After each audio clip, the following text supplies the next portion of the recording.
Dito pala sa nursery pen mga kapigi. So, ayan. Andyan sila.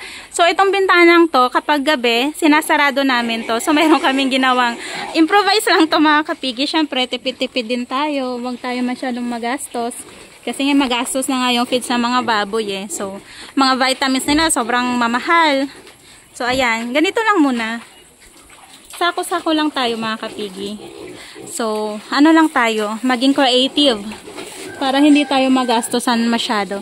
So, ayan dyan. Kinakabit lang namin yan dyan. May hook yan na maliit.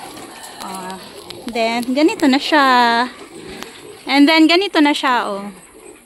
Ganyan na itsura niya. So, kinakabit namin yan kapag gabi kasi katulad nito, yung panahon, mahamog. And, tsak na uulan kasi maghapong umulan ngayon. Yung ulap, uulan na naman mamayang gabi. So, para hindi sila malamigan, kailangan natin itabing yung tabing nila.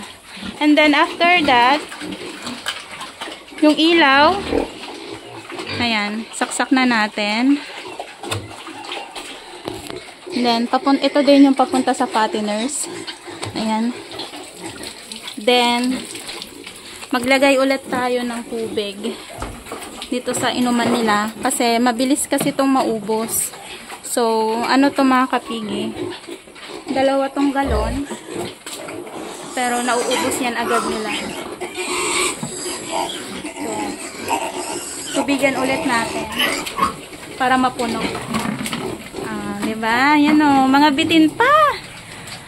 3 kilo na yung pinakain ko sa inyo mga beng-beng. Bukas naman, bebe ha. Opo, tomorrow. Tomorrow, baby. Opo. Tomorrow naman, ha? Tomorrow naman. Opo.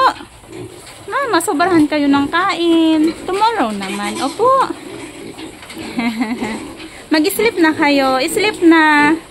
Good night na. Good night. Good night, bebe.